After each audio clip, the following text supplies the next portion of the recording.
Hello and welcome. I'm Geeta Mohan and you're watching World Today. Now, what happens when two of the world's biggest superpowers zero in on one volatile country sitting at the heart of South Asia? Welcome to the new great game where the United States of America and China are locked in a 21st century power play and Pakistan is the prize. From billion-dollar loan rollovers and high-profile military meetings to covert arms deals and geopolitical chess moves, this is not just diplomacy, it's survival. And in this game, the stakes are nothing short of global order.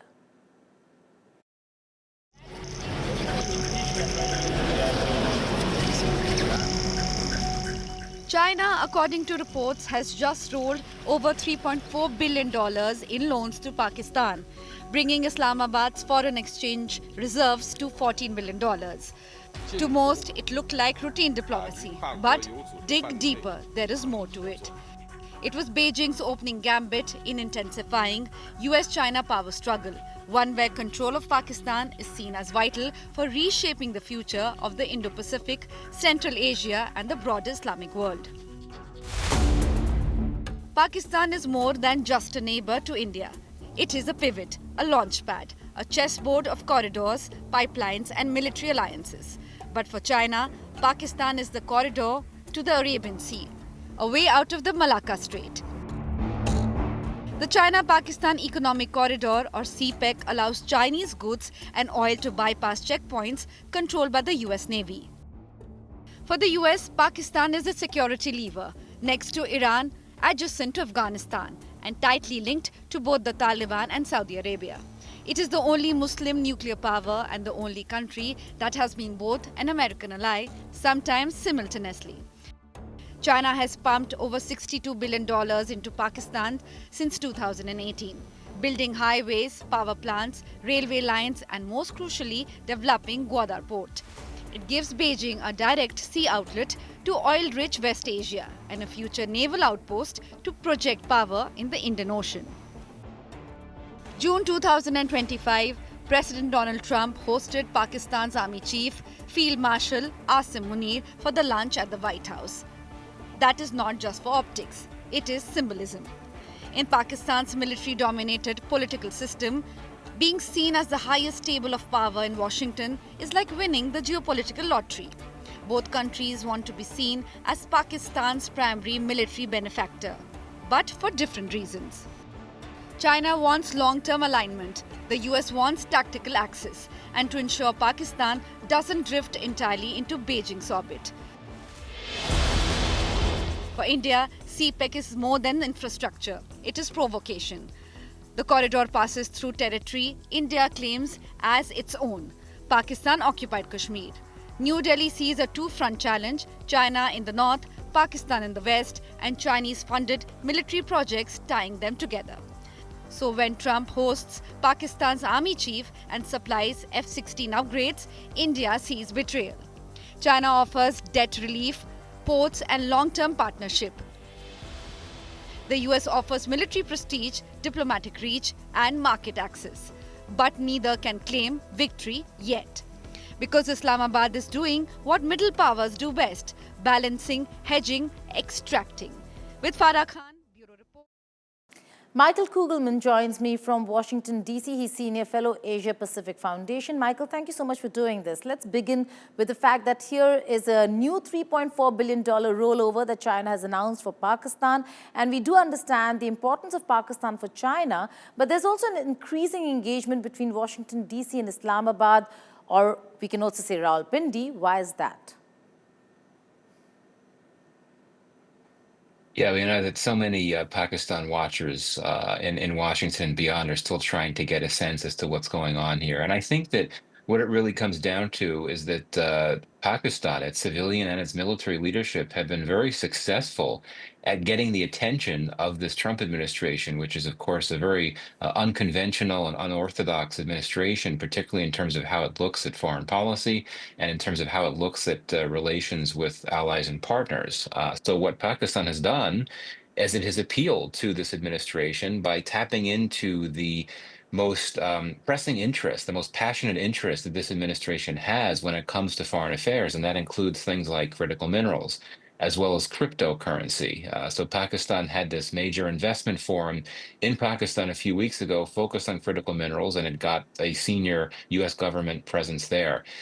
Pakistan has also been able to tap into the personal and familial links in the Trump administration for its advantage. So, for example, Pakistan is now engaging with a crypto company that has Trump's sons as a part of it. And as a result, that company has actually signed some deals with Pakistan's new crypto council. And I think that Pakistan knows that for Trump, family is very important. And, that seems to have worked. And it's led to other things, such as, among other things, this very surprising meeting that the army chief had with President Trump at the White House some days ago. So I wouldn't say this is a major shift in relations, but it certainly is a lot different than what I think many of us expected to see with this Right. relationship in the second Trump era. Right, but Michael, there has been a souring of ties between India and the United States of America post Operation Sindoor. The fact that India did not give Donald Trump credit for the ceasefire that he claims to have brokered between the two countries, as opposed to Pakistan that immediately came out and gave credit. In fact, they've also nominated him for the Nobel Peace Prize. Yeah, I mean, I think that the Trump administration, including Trump himself, genuinely want a partnership, a strong partnership with India. You have a lot of champions of partnership with India in this relationship, and that's why I don't think we should let the events of recent days make us think that this administration is taking a different tack. I think you had a convergence of developments that simply benefited Pakistan, but were not meant from a U.S. perspective to alienate India. So, for example, and this gets back to the personal dimensions of Trump himself, he's someone that likes to be seen as the ultimate deal maker, the ultimate peace broker. So he wanted to take credit for a U.S. role in the ceasefire. He wanted to make that very public, not realizing or not caring that for India, this is a very sensitive issue, and that India does not want the US or any other country to be talking about external mediation. He did not mean to upset India by doing that, but I think that he was focused on his own personal goals and motivations in that regard, but that trumped everything. The same with his most recent comment about Kashmir. He doesn't necessarily want that. He may not realize or he may not care that by bringing attention to this idea of a Kashmir resolution, that's something that would not be received well in New Delhi. That's He right. wants to be the person. I think he's intrigued by the intractability of what he sees as the intractability of that dispute, and he wants to be seen as the guy that can try to fix it, so to speak. Clearly, that's where you'd have to hope that there would be his aides, his advisors would prevail on him and make very clear in due course that that's just not a good tack to take if you want to ensure that the relationship with India stays in a good place. Right. We'll keep a close watch on the Pakistan versus China versus America, the entire geopolitics at play over here. Michael Kugelman, thank you so much for joining us. Now, a Hindu woman was gang raped and filmed in Bangladesh, allegedly by a son of a BNP leader. 5 arrests have been made, but initially police delays in arresting the prime accused led to accusations of a cover-up. Protests erupted across Bangladesh with Hindu community members, women's rights organizations and university students demanding justice and safety for minorities. The incident has raised concerns about atrocities against Hindu community and Hindu minorities in Bangladesh. According to the survivor and her brother's accounts, the loan repayment date had passed, prompting Fazar Ali to visit the family. At that time, neither the survivor's brothers nor her parents were present. As she refused to answer the door, Fazar broke it open, stripped her naked, beat and raped her. According to locals, Fazar used to run drug and gambling operations in the locality and claimed to be a member of the Khaleda Zia-led Bangladesh Nationalist Party, that's the BNP, despite holding no official position.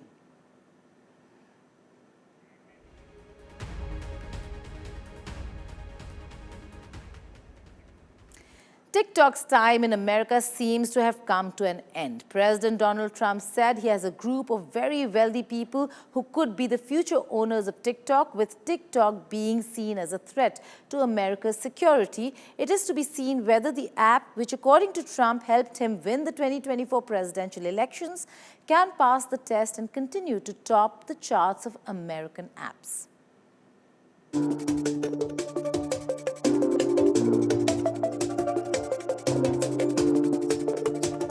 Even if China sees in President Donald Trump an adversary with tariff war looming large, Chinese company TikTok finds an admirer in the president.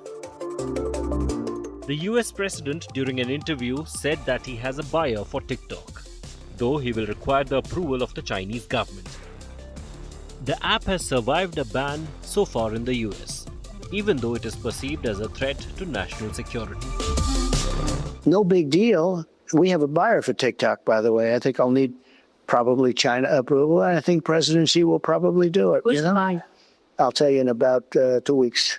A big technology company there. Yeah, very, very wealthy people. It's a group of very wealthy people. TikTok's extension requires its parent company, ByteDance, to reach a deal and sell the platform by September 17. Trump, who had earlier criticized TikTok during his first tenure, later praised it in 2024 after he won the election. We'll take a look at TikTok. You know, I have a warm spot in my heart for TikTok because I won youth by 34 points. And there are those that say that TikTok had something to do with it. China had continued to reiterate its position regarding TikTok even in the past. China has made clear its position on the issue of TikTok many times, and its opposition to additional tariffs is also consistent and clear. The US Congress had passed a law forcing TikTok's sale in April last year. The lawmakers cited fears that the app or its parent company could hand over US user data to the Chinese government, which TikTok denied. Former President Joe Biden had signed legislation that gave China's ByteDance about 6 months to divest the popular TikTok to an American company. The law was supposed to take effect on 19th January, but Trump delayed its enforcement. TikTok earlier challenged the constitutionality of the law, but lost its appeal to the US Supreme Court. With Mahashweta Lala, Bureau Report, India Today.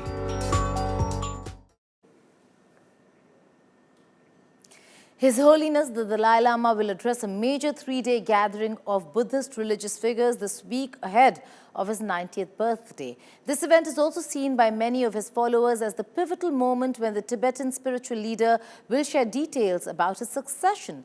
The Dalai Lama, who turns 90 on the 6th of July, said there will be a framework to discuss his succession. The 1989 Nobel Peace Laureate, in his traditional saffron and maroon robes, has lived in exile in northern India since 1959 after fleeing a failed uprising against the rule of Mao Zedong's communist regime. Chinese officials have repeatedly said the reincarnation of the Dalai Lama should be decided by following national laws that decree use of the golden urn and the birth of reincarnations within China's borders. But many Tibetans suspect any Chinese role in the selection as a ploy to exert influence on the community. In his book, Voice for the Voiceless, released in March this year, the Dalai Lama said his successor would be born outside China. The United States, which faces stiff competition from China, has repeatedly said it is committed to advancing the human rights of Tibetans. In 2024, then-President Joe Biden signed a law pressurizing Beijing to resolve dispute over Tibet's demands for greater autonomy. India is also estimated to be home to more than 100,000 Tibetan Buddhists who are free to study and work here. Many Indians revere the Dalai Lama.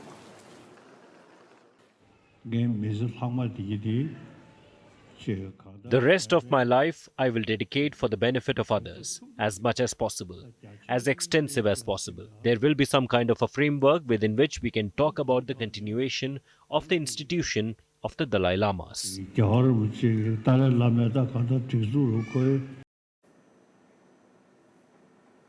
The chief United Nations nuclear inspector has widened the divide with the Trump administration over how severely the United States set back Iran's nuclear program, declaring that it could be enriching uranium in a matter of months, even as President Trump has repeatedly claimed that Tehran had lost interest in the effort.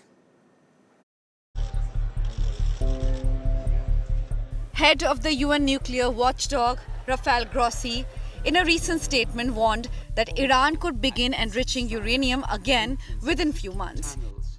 He also said that the US strikes on Iran fell short of causing total damage to its nuclear program. The US had struck 3 key Iranian nuclear sites in Fordo, Natanz, and Isfahan before a ceasefire began. While US military officials have provided information about the planning of the strikes, they offered no evidence of their effectiveness against Iran's nuclear program. Trump again and again claimed that the attacks had completely and totally obliterated Iran's nuclear capabilities. It is clear that there has been severe damage, but it's not total damage, first of all. And secondly, Iran has the capacities there, industrial and technological capacities. They can have, in a matter of months, I would say, a few cascades of centrifuges spinning and producing enriched uranium, or less than that. President Trump had posted on Truth Social that he was not speaking to Iran and was not offering the country anything. And he reiterated his assertions that the United States had totally obliterated Tehran's nuclear facilities. I would say Iran cannot have a nuclear weapon. They've wanted this for years, and they were weeks away from getting it. And those pilots went in there with those beautiful planes and the most sophisticated bombs anywhere in the world. Think of it, they can go 30 stories deep into granite. Who would think that's even possible? Meanwhile, responding to Trump, Iranian Foreign Ministry spokesperson said that Trump's shifting stance on lifting economic sanctions against Tehran were not aimed at solving problems between the two countries. You have previously witnessed similar instances where in the morning a topic is raised suggesting that a certain action is supposed to take place, and by the afternoon a new package of sanctions is imposed against Iran.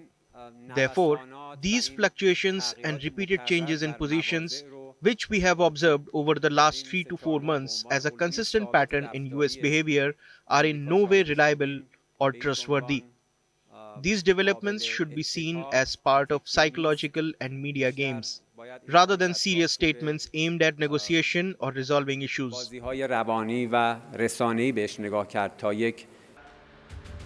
He further went on to criticize the positions and actions taken by the International Atomic Energy Agency Chief Rafael Grossi. We are strongly dissatisfied with the positions and actions of Director General of the IAEA, Rafael Grossi. We are critical and believe that he has not acted within the framework of his technical duties and responsibilities as Director General of the agency.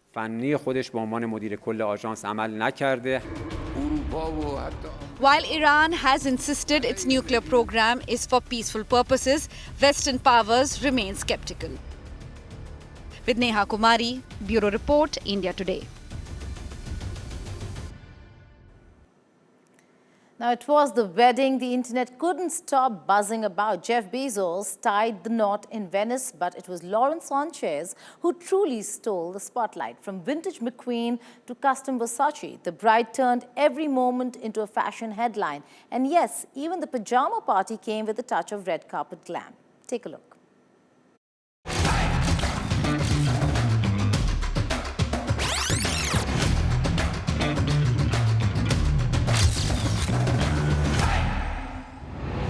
After weeks of buzz, backlash and media frenzy, The most anticipated wedding of the season finally took place this Saturday. Billionaire Jeff Bezos tied the knot with longtime partner Lauren Sanchez in a glamorous celebration in Venice, Italy. But while the guest list and venue were undeniably dazzling, it was Lauren's jaw-dropping wardrobe that truly stole the show. The bride's fashion journey began the moment she touched down in Venice. Lauren turned heads in a rare 2003 black Alexander McQueen dress sourced from Tab Vintage. She paired the archival piece with sleek $510 sunglasses from Celine, a sophisticated nod to timeless glamour. For the welcome party on Thursday, Lauren embraced bold bridal elegance in a custom Schiaparelli gown. The fitted dress featured intricate floral embroidery across the top and was styled with a sparkling engagement ring and diamond earrings, blending haute couture with personal sentiment. On Friday, she stepped out in a vintage-inspired Dior ensemble, a crisp buttoned top paired with a knee-length skirt. Completing the look were Tom Ford glasses, a chic bandana and a classic Hermes handbag, effortlessly combining European flair with understated luxury. The main event, however, came on the wedding day. Lauren walked down the aisle in a breathtaking high-necked Italian lace gown custom-made by Dolce Gabbana. According to Vogue, the stunning creation took 900 hours of meticulous atelier work. A true labor of love and craftsmanship. Netizens on the internet are even comparing that look to Priyanka Chopra's wedding dress, giving emphasis to details around the neck area. There was a vast dissimilarity in the styling. But the fashion parade didn't end there. For the post-wedding party, a pajama-themed soiree aptly titled Dolce Notte, meaning Sweet Night. Lauren chose an Atelier Versace strapless georgette dress, complete with crystal mesh embroidery. While guests kept it cozy, Sanchez elevated the theme with red carpet-worthy sparkle and sophistication. From vintage McQueen to bespoke Versace, Lauren Sanchez turned her wedding celebration into a full-blown couture movement, one stunning look at a time. With Sujata Sharda, Bureau Report, India Today.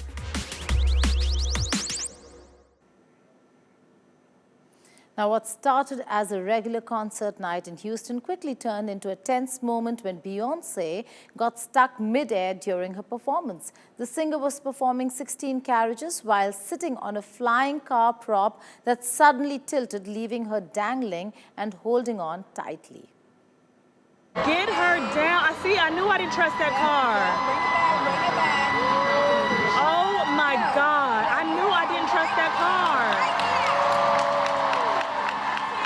Jesus. In a shocking turn of event, pop icon Beyonce, who is currently on her Cowboy Carter tour, hit a tense moment during a performance in Houston. She was performing at the NRG Stadium when a stage malfunction occurred.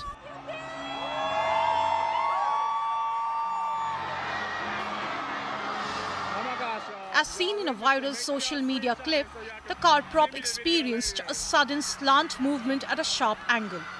Beyonce, who appeared secured with a harness, holds onto a cable attached to the car as it tips. Look at Julius. Stop.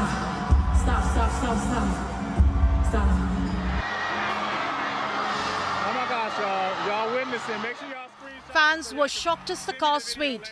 Beyonce tried to stay in balance, called out on the mic to stop the prop from moving.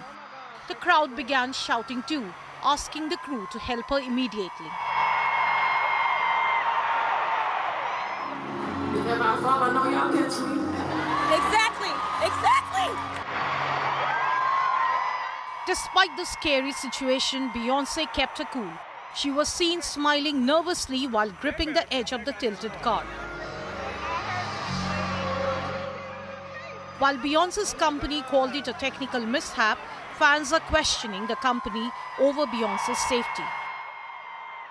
With Neha Kumari, Bureau Report, India Today. That's all in this edition of World Today. Thank you for watching. Goodbye and take care.